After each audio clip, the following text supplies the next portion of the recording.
Web series story expert presents the affair part 16। इस series में आगे की कहानी शुरू करने से पहले हम जानना चाहेंगे कि अब तक की कहानी के हिसाब से आपका फेवरेट कैरेक्टर कौन सा है। आपका फेवरेट कैरेक्टर वो भी हो सकता है जिसके साथ आप सबसे ज़्यादा सिंपैथी रखते हो। हम देखना चाहते हैं कि आप सब में सबसे ज़्यादा कौन सा कैरेक्टर फेमस हुआ है। इस सीज़न के एंड यानी पार्ट 20 तक हम डिस्क्लोज करेंगे कि ऑडियंस ने सबसे ज़्यादा किसे पसंद किया है। आज की कहानी में पहला हिस्सा हेलेन का है। वो बालकनी में खड़ी अपने छोटे बच्चों ट्रेवर और स्टेसी को आपस में लड़ते हुए देख रही है। उसे तो एक पल की भी फुर्सत नहीं है। चारों बच्चों को संभालना, फिर जिंदगी की बाकी कॉम्प्लिकेशंस। वो इन सब विचारों में उलझी हुई थी कि इतने में नोआ यहाँ आ गया मार्टिन को ले जाने के लिए। वो तो चाहता है कि मार्टिन के पेट दर्द की प्रॉब्लम को किसी डॉक्टर से दिखाया जाए, पर हेलन को ये बड़ी प्रॉब्लम नहीं लग रही। फिलहाल तो नोआ मार्टिन को अपने साथ बेसबॉल मैच दिखाने ले गया है। इसके बाद हेलन और उसकी माँ मार्गारेट एक साथ निकले। कार में हेलन ने अपनी माँ से पूछा, आपको क्या लगता है, आप दोनों का तलाक होगा? मार्गारेट ने कहा, फिलहाल तुम अपना देखो।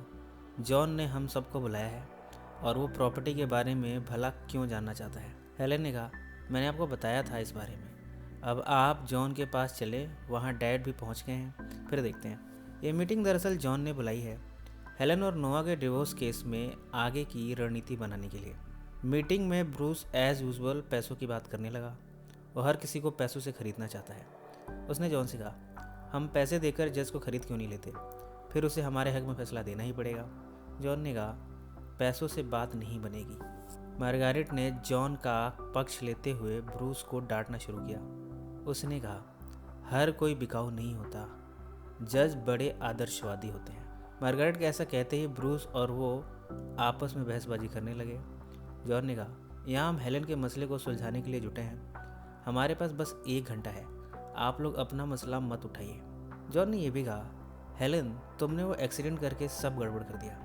पहले तो सब कुछ हमारे ही पक्ष में जा रहा था, पर अब नोआ कह सकता है कि वो तुमसे ज़्यादा सक्षम है बच्चों को पालने में, और अब कोर्ट बच्चों की बात कराएगा साइकेट्रिस्ट से। मार्गारेट ने आइडिया दिया, मैं इस शहर के महंगे साइकेट्रिस्ट को जानती हूँ, वो मार्टिन का सेशन लेगा। हाँ, वो 1 घंटे के $300 लेता है, पर इससे हम मार्टिन से ये कहलवा पाएंगे कि नोआ ने उसे मारा है। उस साइकेट्रिस्ट से हम गवाही भी दिलवा सकते हैं कि मार्टिन ने अपने सेशन में ऐसा कहा है कि नोआ की वजह से मार्टिन तनाव में रहता है, उसके पेट में दर्द भी रहता है और वो इस कारण बीमार भी है। हेलन को ये सब ठीक नहीं लग रहा। ब्रूस ने कहा, वो उल्लू का पट्टा साइकेट्रिस्ट, वो बेवकूफ़ कुछ नहीं कर पाएगा। इससे अच्छा तो हम मैक्स को पैसे दे देते हैं और वो यही कहेगा कि उसी ने हेलन को ड्रग दिया जिससे एक्सीडेंट हुआ। मार्गारेट ने ब्रूस को डांटते हुए कहा, तुम्हें तो हर कोई बिकाऊ दिखता है, इसे खरीद लेते हैं, उसे खरीद लेते हैं, क्या बकते रहते हो तुम। हेलन परेशान होकर उठ खड़ी हुई। ब्रूस और मार्गारेट फिर से लड़ पड़े। इतने में नोआ का फ़ोन आया हेलन को ये बताने के लिए कि मार्टिन की तबीयत फिर से ख़राब हो गई है और उसे इमरजेंसी में हॉस्पिटल ले गया है। हेलन यहाँ से तेज़ी से निकल आई। वो तुरंत हॉस्पिटल पहुँची। यहाँ मार्टिन वॉमिट करने लगा। उसे तुरंत ही एडमिट किया गया। डॉक्टर ने कहा, इसे अपेंडिक्स की समस्या लगती है, इसके इंटेस्टाइन में छेद हो गया है, हमें इसका इलाज करना होगा। अब मार्टिन का ऑपरेशन होने जा रहा है। जब ये ऑपरेशन चल रहा था तब दोनों ही आपस में लड़ पड़े। नोआ ने कहा, तुमने अगर इतने दिनों से लापरवाही नहीं दिखाई होती तो ऑपरेशन तक बात नहीं पहुंचती। हेलन भी उठ खड़ी हुई और कहने लगी, तुम्हारे साथ बच्चों के साथ जो कुछ भी बुरा होता है सबकी जिम्मेदार मैं हूँ, राइट? तुमने उसे हॉट डॉग खिलाया जिससे ये दर्द बढ़ा और अब तुम मुझे डांट रहे हो, अपने आप को देखो। इतने में डॉक्टर ने आकर कहा, मार्टिन अब ठीक है, ऑपरेशन अच्छा रहा, उसे क्रोन डिजीज़ है, उसे 10 दिन तक यहीं रखना पड़ेगा। ये बीमारी लंबी चलती है पर इसका इलाज है। मेरी माँ को भी यही बीमारी थी, पर आप दोनों को मिलकर इसमें मार्टिन का साथ देना होगा। इसकी दवाइयाँ बड़ी कड़वी होती हैं, उसे आप दोनों की ज़रूरत होगी। वो बहुत छोटा है इस बीमारी के लिए। आपके इस कदम से वो आगे चलकर एक सामान्य ज़िंदगी जी पाएगा। इसके बाद मार्टिन को एक कमरे में शिफ्ट किया गया है जहाँ नोआ और हेलन भी उसकी केयर के लिए बैठे हैं। दोनों एक दूसरे से बात नहीं कर रहे, पर मार्टिन के लिए दोनों यहाँ बैठे हैं। इतने में एलिसन का फ़ोन आया। नोआ ने इस फ़ोन को काट दिया क्योंकि मार्टिन को फ़िलहाल शांति में रखा गया है जहाँ वो सो रहा है। हेलन ने कहा, तुम चाहो तो उससे बात कर लो, मैं समझती हूँ। इसके बाद वो भावुक हो गई और कहने लगी, नोआ, मैं अब और तुमसे नहीं लड़ना चाहती, मुझे ये सब कुछ ख़त्म करना है। मैं समझौते के लिए तैयार हूँ, तुम्हें जो भी चाहिए मैं देने को तैयार हूँ। नोआ ने उसे गंभीरता से देखते हुए कहा, हेलेन, मैं क्या तुम्हें लालची दिखता हूँ? मुझे तुमसे कुछ भी नहीं चाहिए, बस बच्चों की जॉइंट कस्टडी चाहिए और कुछ नहीं। हेलेन ने कहा, ठीक है, मुझे इस बात से कोई एतराज़ नहीं। तुम एक अच्छे पिता हो। आज तुमने मार्टिन के लिए जिस तरह से तड़प दिखाई, जैसे तुम एक के बाद एक डॉक्टर के पास दौड़ रहे थे, मैं समझ गई कि तुम्हारी ज़रूरत है इन बच्चों को। अब भला मैं तुमसे हक क्यों छीन लूँ। नोआ ने भी ये सुनकर खुशी जाहिर की और हेलन का शुक्रिया कहा। जब वो घर पहुंची तब मार्गारेट ने उससे पूछा, तुम मार्टिन के साथ उस कमीने नोआ को छोड़ आई?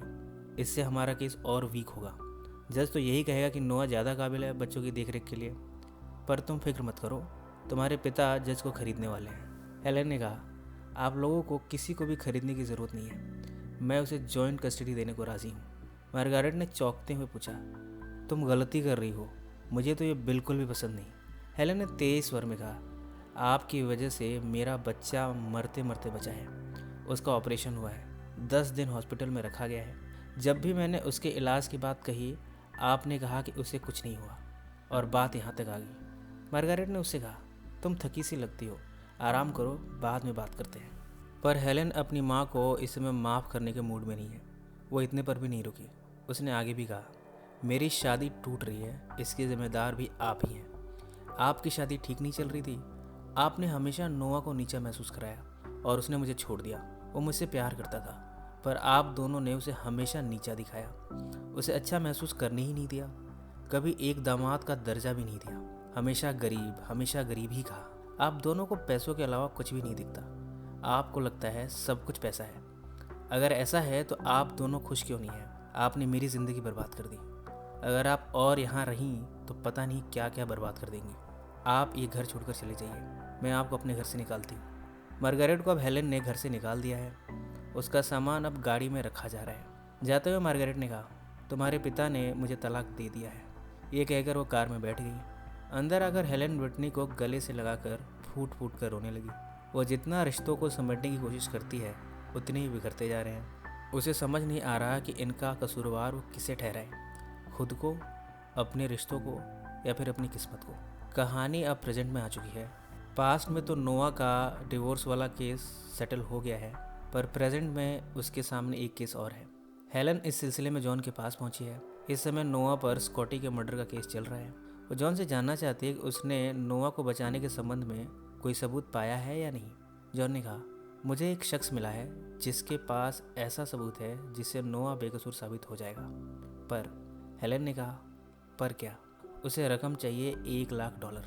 हेलन ने कुछ सोचकर कहा, नोआ अब मेरा पति नहीं है, पर वो मेरे बच्चों का बाप है।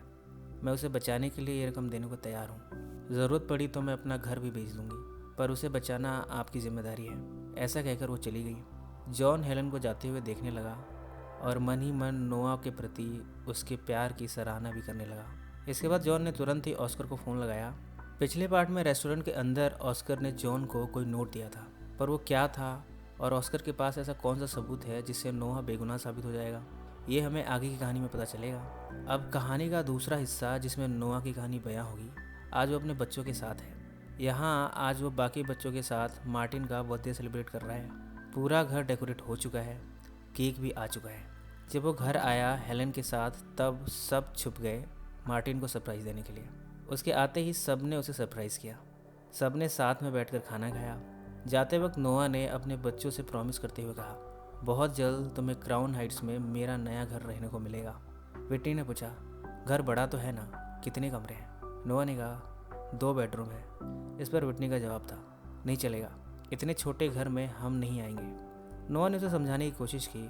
उसने कहा, तुम मेरी कंडीशन समझने की कोशिश करो, तुम सबसे बड़ी हो।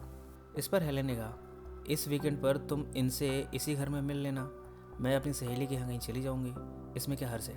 नोआ इस बात पर मान गया और यहाँ से चला गया। अब वो खुशी खुशी एलिसन के पास जा रहा है, और हो भी क्यों ना।